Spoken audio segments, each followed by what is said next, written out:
Pengantar Cerita mempersembahkan Sabda Pandita Ratu.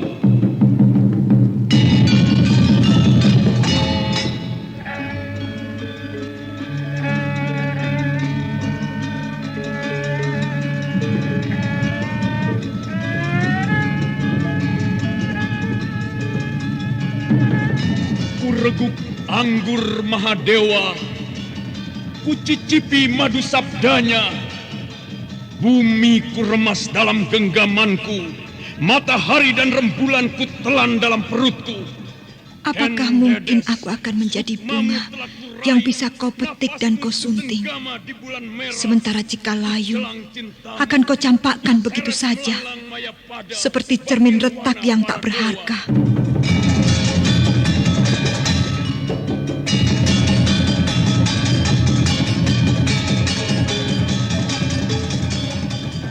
Sabda Pandita Ratu, sebuah kisah penuh dilema, tragedi cinta anak manusia, perebutan tahta, mabuk harta dan duniawi, serta silaunya kehormatan, di mana keangkara murkaan merajalela karena dendam yang membara.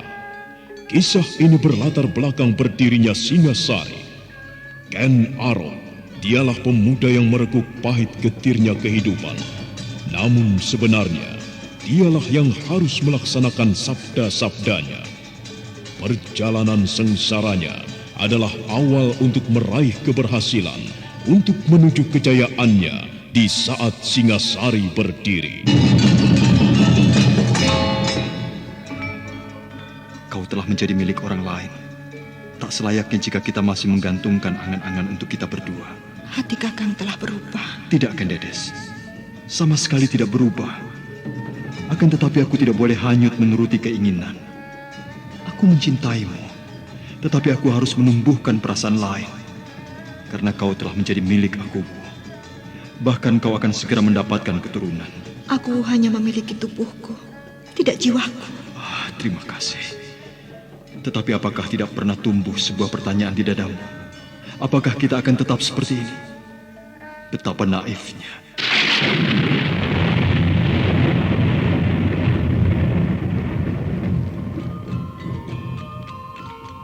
Sabda Pandita Ratu, naskah ditulis oleh Pondra Swasti Langit, diolah oleh Agus Nur Ismail, didukung oleh artis-artis terkemuka, Ferry Fadli, Eli Ermawati, M. Abud, Ivona Rose, dan lain-lain.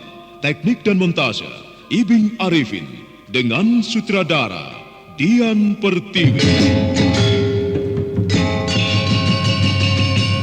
Sabda Pandita Ratu kali ini mengetengahkan episode ke-9 dengan judul Panas Bara Perapian.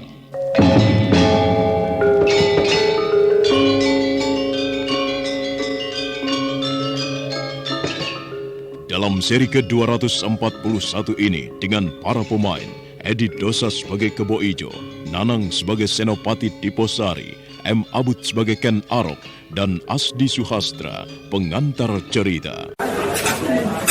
Ada apa sih, Hiu? Dari tadi tak perhatikan kok mukamu kusut banget. Aduh, aku lagi pusing nih. Mamaku minta dicarikan channel YouTube yang ada sendiwara radionya. Apa ada coba? Loh, ada. Coba aja kunjungi channel YouTube Satria Collection. Di sana ada sandiwara radio, lagu-lagu kenangan, dan masih banyak lagi. Wah, ini yang aku cari. Terima kasih ya, Res. Mengenang masa lalu adalah hal yang sangat menyenangkan. Ya, lagu-lagu kenangan, dangdut, pop, ataupun sandiwara radio yang kini sudah tidak bisa kita dengarkan lagi.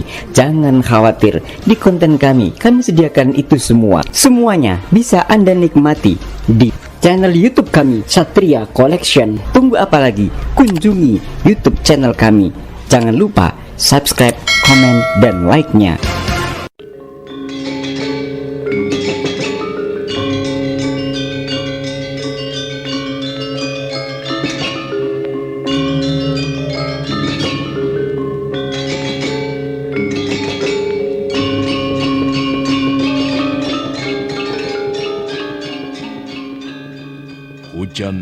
dengan derasnya mengguyur kota Tumapel telah mereda, Ken Arok membawa luka di hatinya ke rumah seorang sahabatnya yang akhir-akhir ini akrab dengan dirinya.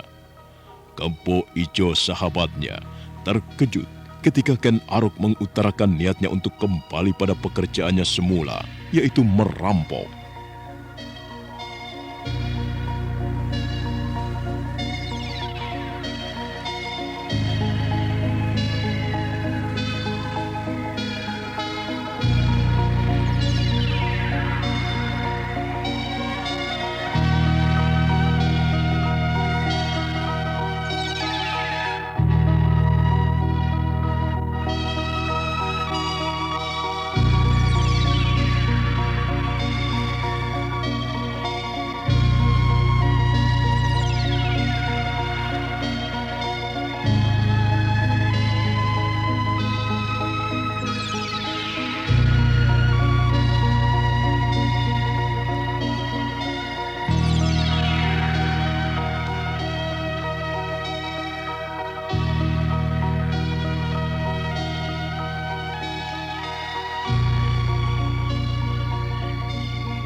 Bersungguh-sungguhkah kau dengan niatmu itu, Ken Arok?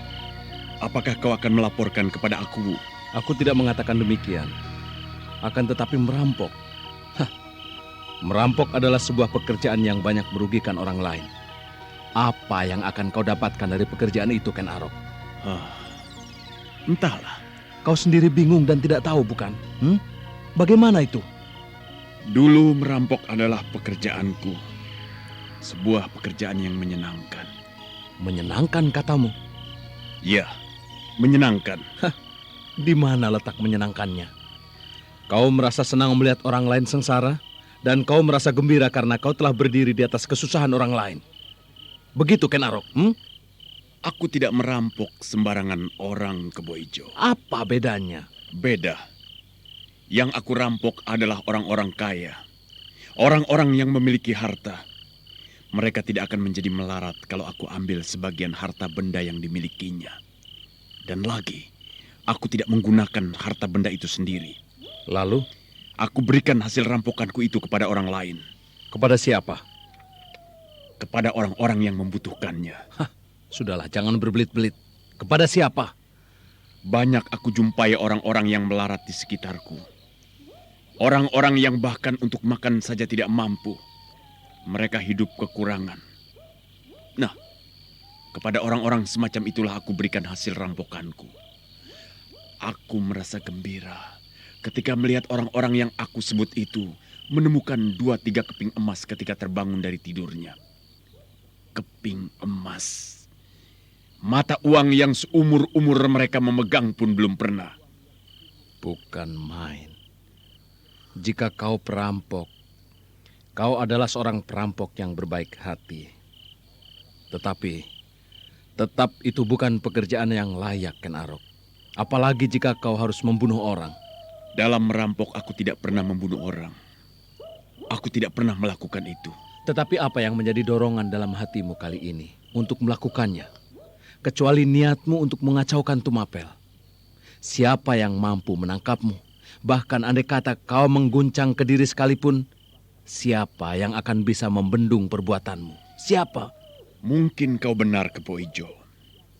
Aku hanya ingin mengaduk isi hati aku yang telah menghinaku.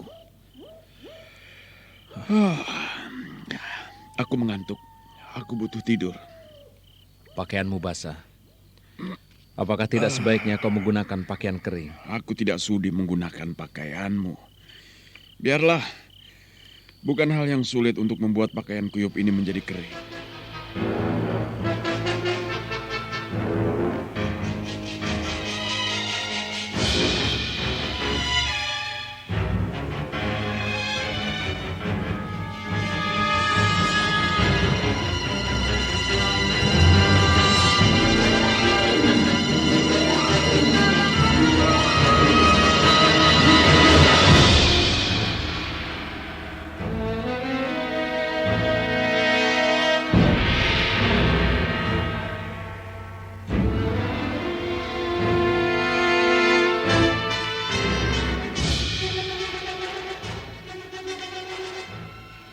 Kebo Ijo merasakan jantungnya berdegup lebih kencang, menyaksikan apa yang dilakukan oleh Ken Arok. Tiba-tiba pakaian Ken Arok mengepul, bayangan uap air buyar di sapu angin, dan beberapa saat kemudian pakaian yang dikenakan oleh Ken Arok telah kering. Di mana aku harus tidur, Kebo Ijo? Di situ. Kau boleh menggunakan bilik itu. Tidurlah. Iya.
Beberapa saat kemudian, terdengar Ken Arok sudah tidur mendengkur. Kebo Ijo benar-benar tidak habis mengerti dengan sikap Ken Arok atau dengan keanehan-keanehan Ken Arok. Kebo Ijo menggeleng-gelengkan kepala. Sesaat kemudian Kebo Ijo sendiri telah lelap melanjutkan mimpinya. Maka waktu pun terus bergeser, semakin mendekati saat fajar pagi. Kebo Ijo yang telah bangun terkejut. Ken Arok? Ken Arok? Di mana kau? Ken Arok? Wah, gila. Kemana dia? Iya. Barangkali kepakiwan untuk membersihkan diri. Baiklah, akan aku lihat.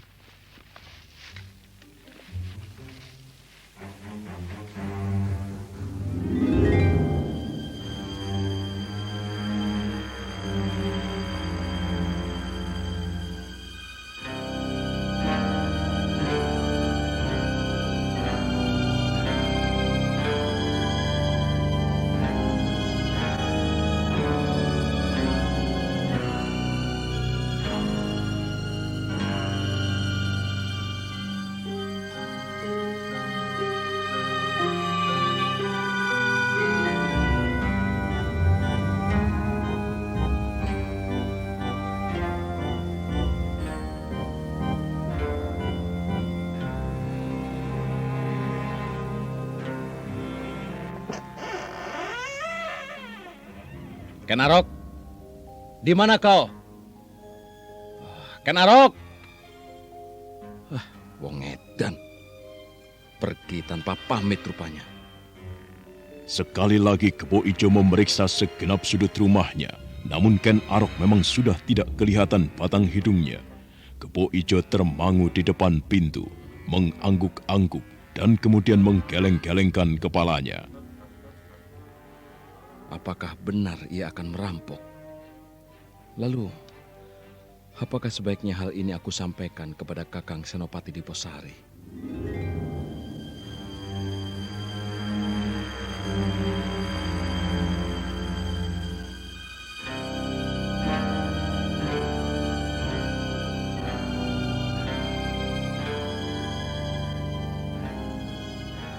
Waktu kemudian lewat dengan cepatnya. Hingga saat fajar pun kemudian digeser oleh hadirnya pagi. Namun di pagi itu pula, Kebo Ijo sebagaimana segenap kaula Tumapel dikejutkan oleh sebuah berita perampokan. seorang saudagar permata yang kaya raya telah dirampok oleh seseorang yang tak dikenal, orang yang mempergunakan tutup wajah. Jadi, telah terjadi sebuah perampokan, Kakang Senopati? Iya, seorang saudagar permata dan perhiasan. Juga pedagang keris-keris pusaka. Kilosari yang menjadi korban. Ia dirampok habis-habisan. Seluruh hartanya diambil oleh perampok itu. Kasihan dia. Tunggu. Kilosari? Iya, Kilosari. Bukankah Kilosari yang dimaksud adalah saudagar kaya raya yang rumahnya berseberangan dengan Ki Wondosuro? Senopati Tumapel itu? Iya, ia orangnya.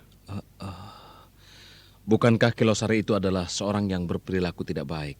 Maksudku, ia mempunyai beberapa cacat. Ia membungakan uangnya, dan baru-baru ini aku mendengar seorang gadis telah diambilnya karena ayahnya tidak bisa melunasi hutang-hutangnya. Kemudian juga, beberapa pekan yang lalu sebuah keluarga menangis meraung-raung karena sepetak rumah dan pekarangannya disita dengan paksa karena juga tidak mampu melunasi hutang berbunga yang mencekik. Bahkan, belum 2 bulan yang lalu anak buah Losari pernah menawarkan kepadaku. Ya, barangkali aku membutuhkan hutang. Aneh kau ini, Kebo Ijo. Siapapun Ki Saudagar Losari, akan tetapi perampokan tetaplah bukan perbuatan yang benar. Orang-orang yang terjerat oleh Ki Losari adalah perbuatannya sendiri yang salah. Mengapa kau memelayaninya? Mengapa mau berurusan dengan lintah darat itu? Iya, betul. Tetapi mengapa Kakang Senopati sendiri merasa kasihan padanya? Karena aku melihat bagaimana ia semaput dan gulung koming. Sudah tubuhnya gendut sekali, kulitnya kehitam-hitaman jelek. Kemudian beberapa orangnya menggotongnya. Yang aku bayangkan adalah beberapa orang menggotong seekor babi. Tetapi aku justru merasa kasihan kepadanya. Orang macam itu tidak mendapatkan kebahagiaan. Bagaimana bisa bahagia jika setiap saat, setiap waktu selalu berurusan dengan uang, apalagi uang yang berhawa panas? Dan bagaimana dengan perampoknya? Ya, belum tertangkap. Para prajurit tengah menyelidikinya. Dengan Ken Arok bagaimana? Ken Arok? Iya. Maksudmu kau mengatakan Ken Arok perampoknya begitu? Bukan begitu. Aku ingin mengetahui bagaimana nasib Ken Arok setelah menghadap aku semalam. Aku belum menghadap aku. Jadi aku belum mengetahui. Nantilah agak siang baru bisa diketahui bagaimana nasibnya. Apakah ia diampuni atau bagaimana? Kebo Ijo, kenapa kau tersenyum? Ya, karena apa yang terjadi di istana aku semalam tentang nasib Ken Arok. Aku lebih dulu tahu jawabnya daripada Kakang Senopati. Apa iya? Ayolah kita ke dalam. Aku akan bercerita sesuatu.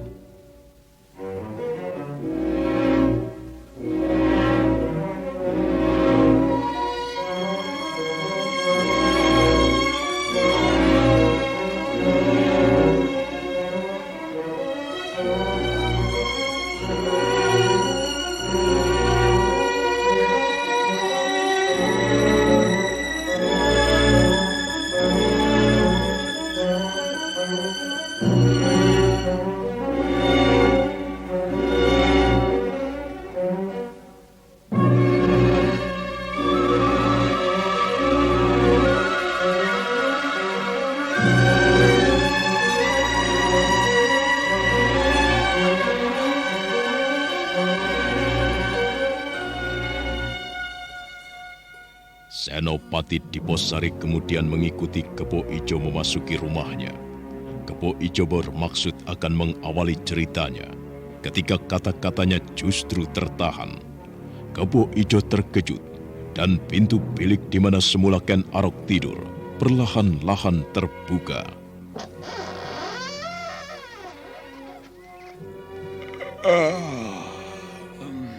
Bukan main. Meski aku hanya sempat tidur barang sekejap, akan tetapi rasanya segar sekali. Lebih segar lagi kalau ada segelas kopi. Ken Arok, kau berada di sini?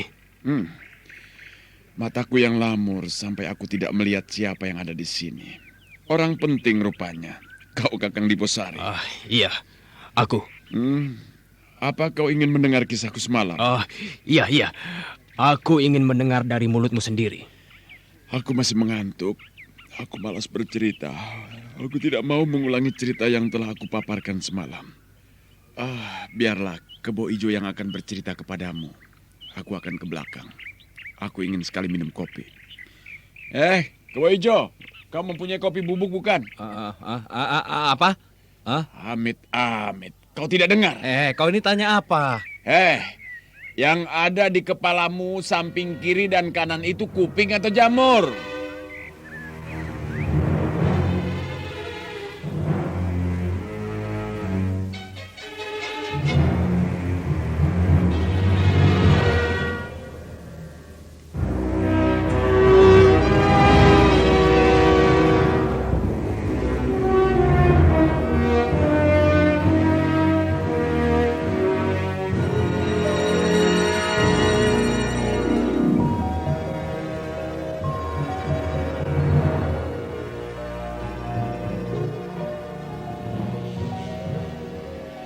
Kebo Ijolah yang kemudian justru menjadi kebingungan dan tidak tahu harus menceritakan apa. Kebo Ijo memandang ke arah pintu yang menuju ke arah dapur. Dari dapur terdengar suara Ken Arok bersiul-siul, seolah mengingatkan Kebo Ijo untuk tidak bercerita macam-macam. Kebo Ijo kebingungan, dan itu dengan jelas dilihat oleh Senopati Diposari.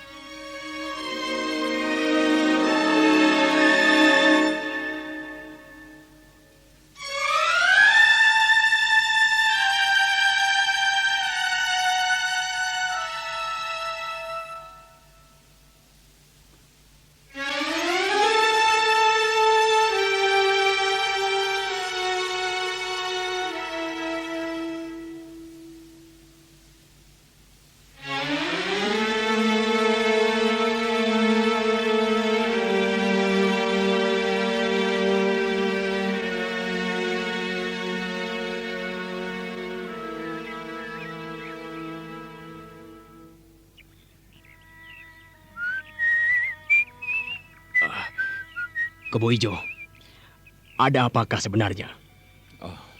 Aku tidak apa-apa. Tidak ada apa-apa. Kebo Ijo, aku melihat kau kebingungan. Kau tidak bisa membohongi aku, Kebo Ijo. Kau terkejut ketika tadi melihat Ken Arok tiba-tiba telah berada di bilik itu.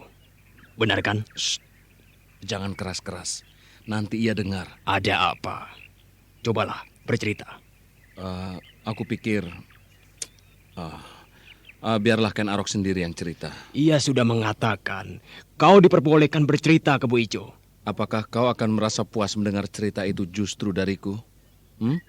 Sementara Ken Arok pelaku utama dari cerita itu ada di sini. Ya, baiklah. Aku akan memintanya untuk bercerita.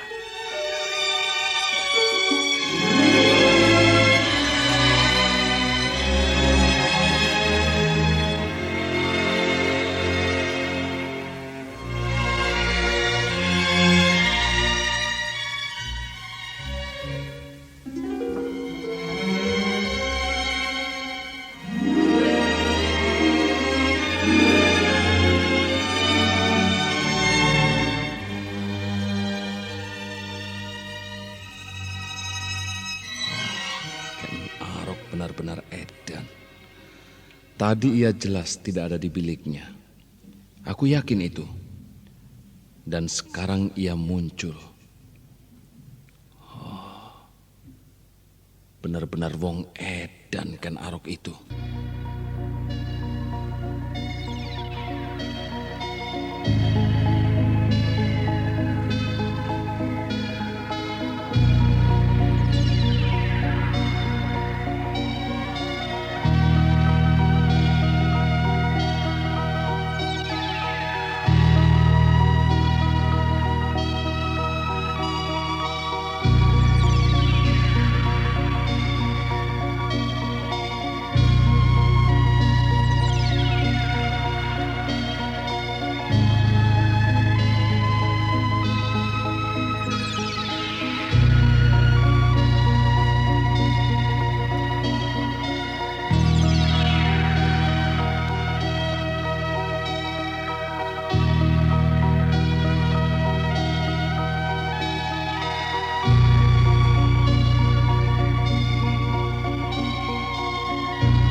Minumlah.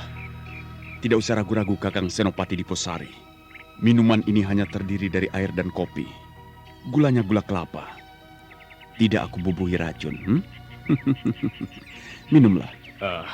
Terima kasih, Adi Ken Arok. Merupakan suatu kehormatan yang tiada terkira. Kau membuatkan minuman untukku. Mengapa kau mengatakan merupakan kehormatan? Karena apa? Mengapa kau diam, Kakang Diposari? Jika aku yang berkata merupakan suatu kehormatan yang tiada terkira, jika yang membuatkan secangkir kopi langsung dengan tangannya sendiri adalah Kertajaya, bagaimana? Itu suatu hal yang tidak mungkin, Ken Arok. Mengapa kita berbicara suatu hal yang tidak ada isinya seperti itu? Bagaimana? Apakah Kebo Ijo sudah bercerita panjang lebar? Belum. Tiba-tiba aku berkeinginan untuk mendengarkan dari mulutmu sendiri. Tidak dari Kebo Ijo. Jika aku mendengar cerita itu dari orang kedua, atau orang yang kesekian, maka cerita itu mungkin telah melenceng dan berubah. Nah, Ken Arok, berceritalah. Apa yang menarik Kakang Diposari, kecuali bahwa aku telah menganggap orang macam Ken Arok sama sekali tidak berguna.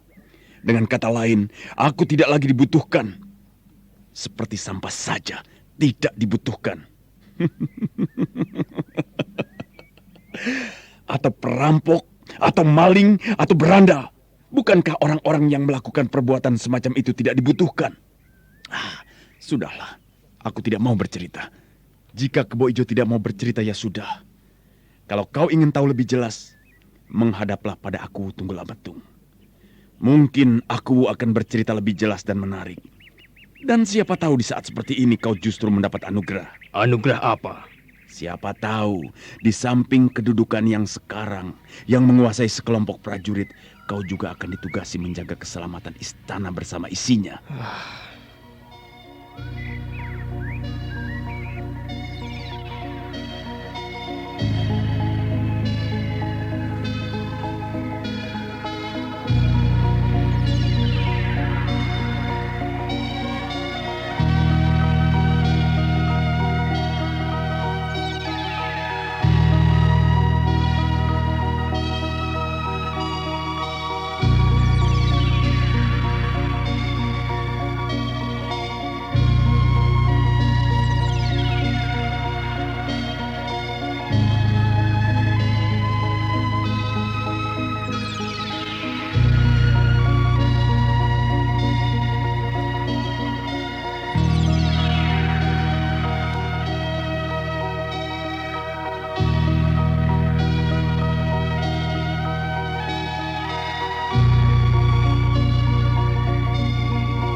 Maka jadilah pembicaraan itu sebuah pembicaraan yang tidak ada ujung pangkalnya.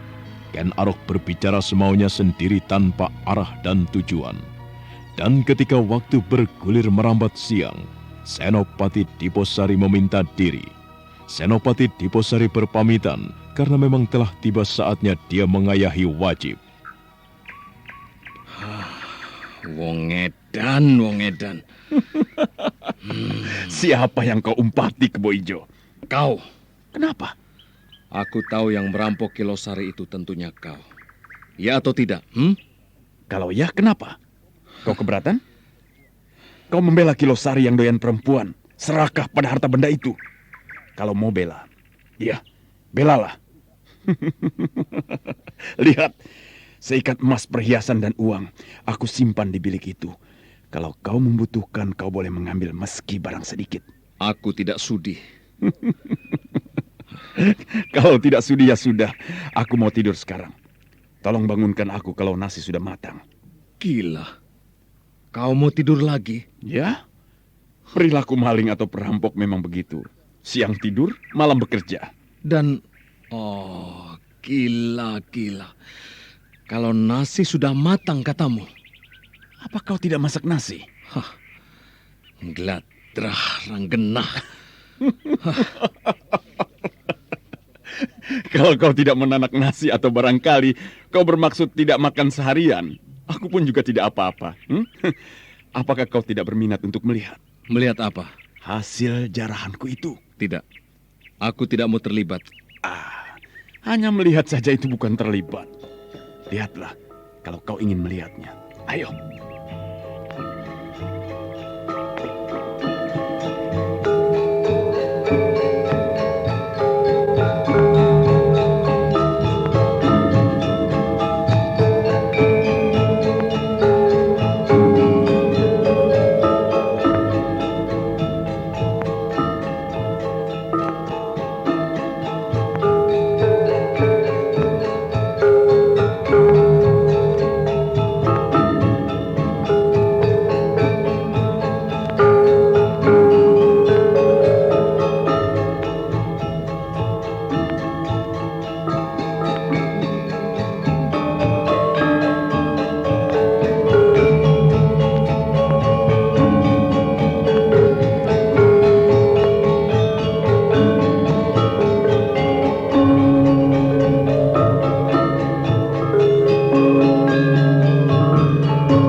Ternyata rasa ingin tahu di hati Kebo Ijo lebih besar. Dia kemudian mengikuti Ken Arok memasuki bilik. Ken Arok segera meraih buntalan di bawah kolong tempat tidur. Gemerencing emas dan perhiasan membuat Kebo Ijo melotot terbelalak.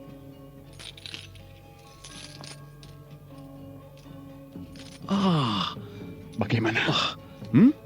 Bukan main. Wah. Baru kali ini aku melihat emas perhiasan sedemikian banyak dan indahnya. Kalau begitu, Kilosari adalah orang yang benar-benar kaya. Kekayaan sebanyak ini bisa dipergunakan untuk hidup sebanyak 7 turunan. Bukan main. Benar-benar bukan main. Janganlah kau membayangkan kegunaan benda ini yang bisa dipergunakan untuk hidup 7 turunan Kebo Ijo. Tetapi bayangkanlah dengan cara bagaimana Kilosari itu mendapatkannya. Ia mengumpulkan harta ini dengan berdiri di atas penderitaan orang lain. Belum lama aku berada di Tumapel. Sejak Bapak Brahmana mengajakku kemari, aku telah mendengar perilaku Kilosari itu. Ia doyan perempuan. Bukankah kau tadi mengatakan kepada Kakang Diposari, Kilosari adalah lelaki yang doyan perempuan dan seorang lintah darat yang memeras orang? Ya, memang benar. Nah, mau apa lagi? Apakah kau akan membela orang gendut berkulit hitam dan serakah itu?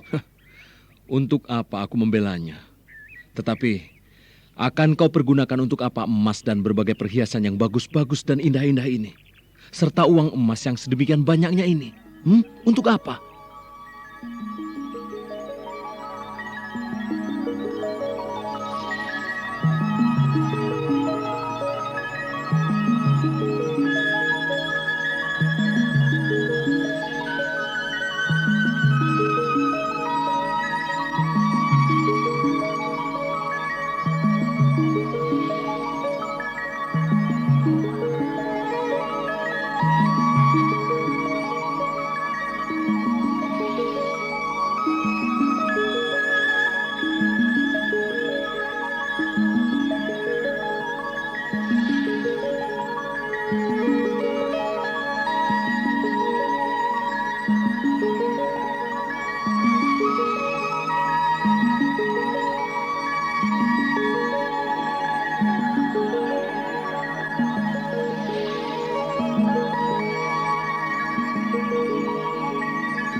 Beberapa saat lamanya, Kebo Ijo justru terpesona oleh perhiasan yang indah-indah itu. Bahkan di luar sadarnya, dia mencoba mengenakan gelang di lengannya. Ken Arok memandangi ulahnya dengan tersenyum-senyum penuh makna. Di saat itu, Akuwu Tunggul Amatung telah memanggil Senopati Diposari.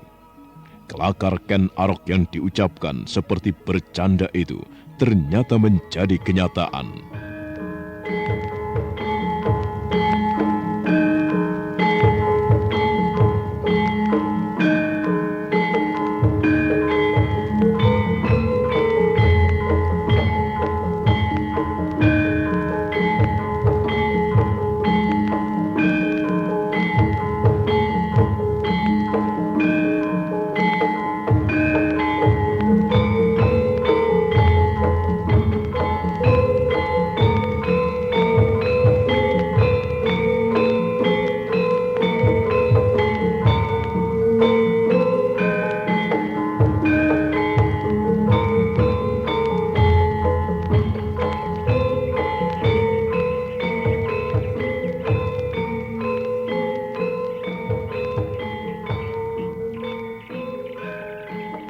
Diposari. Hamba, tuanku. Hamba mengaturkan sembah. Aku terima sembahmu, Diposari. Selanjutnya hamba menunggu perintah tuanku Akuwu. Seorang prajurit telah melapor kepadaku bahwa telah terjadi perampokan. Bagaimana, Diposari? Adakah laporan yang lebih lengkap yang akan kau sampaikan kepadaku? Hamba, tuanku. Kilosari, seorang saudagar permata, telah dirampok di saat menjelang pagi. Hamba yang mendengar peristiwa itu langsung memerintahkan para prajurit segera melacak pelakunya. Apakah ada tanda-tanda atau dugaan? Siapakah kira-kira yang menjadi pelakunya? Ampun, tuanku. Sampai sejauh ini, siapakah perampoknya belum diketahui. Karena Kilosari sendiri, si korban perampokan sangat terpukul sekali. Ia tidak bisa menjawab dengan tenang. Penjelasannya mengenai perampokan itu justru membingungkan. Kami berharap Kilosari nantinya bisa memberikan keterangan yang jelas setelah hatinya tenang, tuanku. Baiklah, Diposari. Aku berharap perampok itu segera dapat ditangkap. Perampok itu seperti menciptakan kotoran ke wajahku. Selama ini Tumapel tenang, aman, dan damai. Akan tetapi tiba-tiba hari ini kita dikejutkan oleh ulah perampok, Diposari. Iya, tuanku.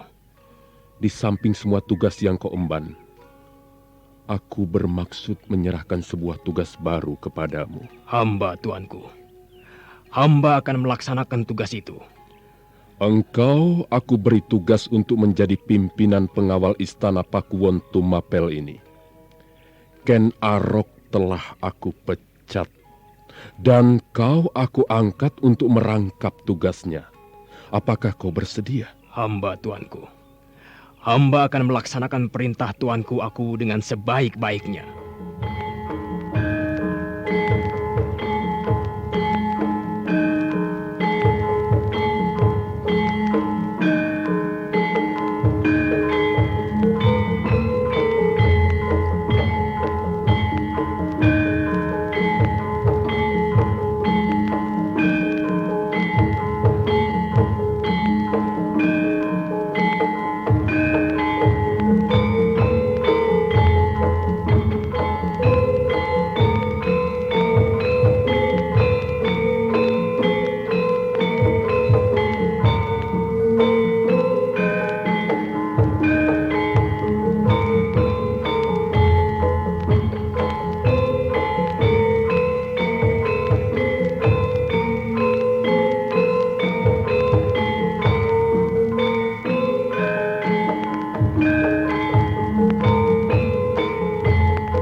Senopati Diposari segera menghaturkan sembah.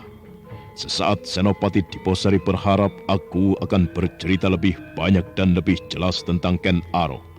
Namun ternyata aku Tumapel tidak berbicara apa-apa lagi. dan kemudian memerintahkan kepadanya untuk segera mengumumkan pengangkatan itu kepada kelompok prajurit pengawal Pakuwon yang telah berbaris di halaman istana. Maka sejak saat itu, Senopati Diposari mulai melaksanakan tugasnya sebagai pimpinan pengawal istana. Dan berita itu telah menyebar kemana-mana. Ken Arok yang berada di rumah Kebo Ijo pun kemudian mendengar berita itu dari seorang penjual jajanan pasar yang kebetulan singgah menjajakan dagangannya di rumah Kebo Ijo yang menjadi langganannya.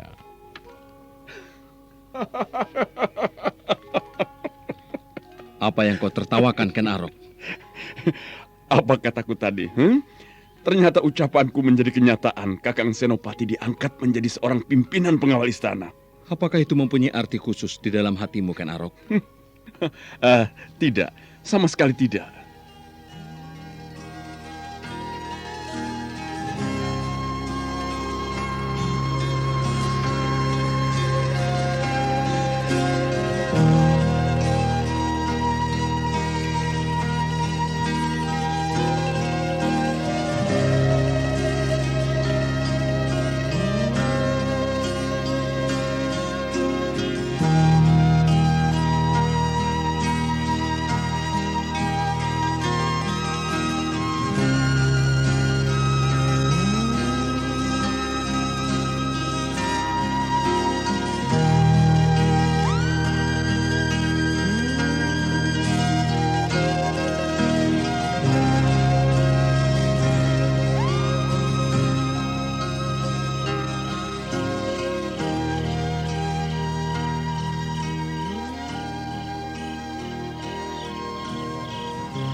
Akan kemana kita, Ken Arok? Jangan banyak bertanya. Pokoknya kau ikut aku. Ayolah, ikut aku. Baiklah. Aku akan mengeluarkan kuda. Tidak. Kita tidak perlu berkuda. Kita cukup berjalan kaki saja. Ayo. Ada apa sih, Hugh? Dari tadi tak perhatikan kok mukamu kusut banget. Aduh, aku lagi pusing nih. Mamaku minta dicarikan channel YouTube yang ada sendiwara radionya. Apa ada coba? Loh, ada. Coba aja kunjungi channel YouTube Satria Collection. Di sana ada sandiwara radio, lagu-lagu kenangan, dan masih banyak lagi. Wah, ini yang aku cari. Terima kasih ya, Res. Mengenang masa lalu adalah hal yang sangat menyenangkan. Ya, lagu-lagu kenangan, dangdut, pop, ataupun sandiwara radio yang kini sudah tidak bisa kita dengarkan lagi. Jangan khawatir, di konten kami sediakan itu semua. Semuanya bisa Anda nikmati di channel YouTube kami, Satria Collection. Tunggu apa lagi? Kunjungi YouTube channel kami. Jangan lupa subscribe, komen, dan like-nya.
Rumah siapakah ini, Ken Arok?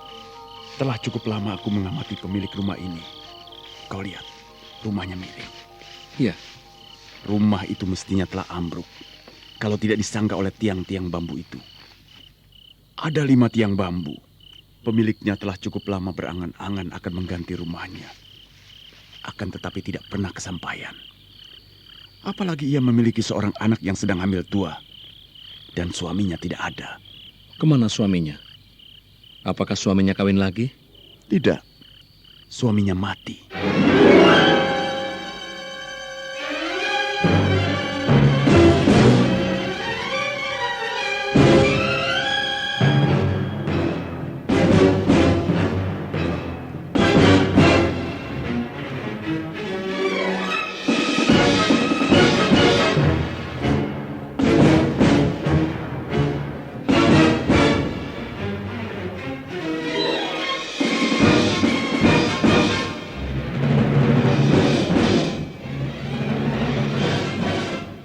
Hati Kebo Ijo berdesir mendengar cerita itu. Diam-diam di dalam hatinya tumbuh rasa kasihan. Kebo Ijo kemudian menatap wajah Ken Arok dan kemudian beralih pada kampil yang dipegangnya. Nah, bagaimanakah kisah selanjutnya? Apa yang akan dilakukan oleh Ken Arok dan Kebo Ijo? Masalah apa sajakah yang tengah dihadapi oleh keluarga yang hidup dalam kesengsaraan? Saudara pendengar, untuk mengetahui jawabannya, silahkan mengikuti kelanjutan kisah ini dalam seri berikutnya. Sampai jumpa.